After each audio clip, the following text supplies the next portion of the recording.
We're going to start off with the Catholic Church, the world's #1 manufacturer of atheists. The Catholic Church has made many positive contributions to society in the fields of art and science and philosophy. And if it wasn't for them, we wouldn't have come up with the smoke machines in the club, you know? But the church has also done some bad things over the last, say, 2,000 years. Which is why, in a really positive development, Pope Francis is seeking absolution for the church's sins. On his first full day in Canada, Pope Francis delivered a historic apology for the, quote, evil committed by so many Christians against Indigenous people. At the site of a former residential school in the Canadian city of Massachusetts, Pope Francis was greeted with sacred drumming and dance, rituals the church once sought to erase for around a century. More than 150,000 Native children were taken from their families to attend government-funded residential schools, most of them run by the Catholic Church. They faced rampant neglect, physical and sexual abuse while being forced to assimilate.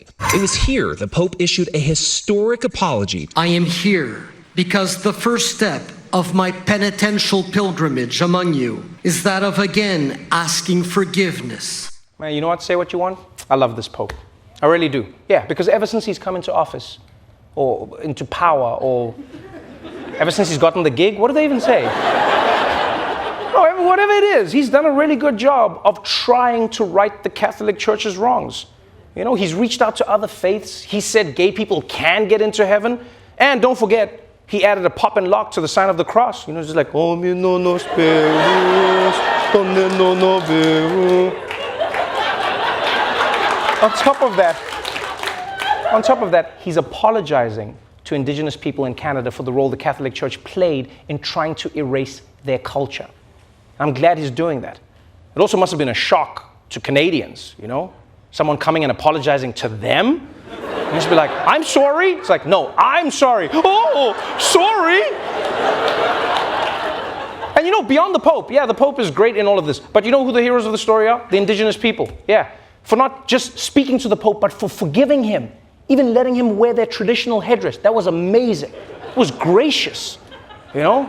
Unless they were just setting him up for a trap. You know, it's like, we let bygones be bygones, please accept this headdress, snap photo, and you're canceled, motherfucker! We got you! Cultural appropriation! They didn't do that, but it would have been funny. Now, apparently, in addition to the apology, the church has also agreed to pay a settlement for what they did, which I think is fantastic, especially on the tribe for actually insisting on it. You know, because so many people's lives have been destroyed, and a generation was thrust into poverty. So sorry is nice, but money goes a long way. Yeah. In fact, you know what? They should put I'm sorry in the caption of the Venmo payments. That's what they should do.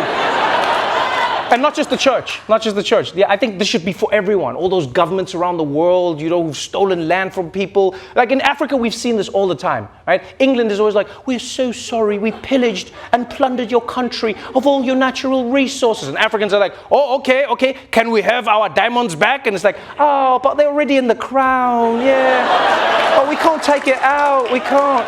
A crown without jewels, that's just a hat, oh, yeah. So I'm glad. Do something about it.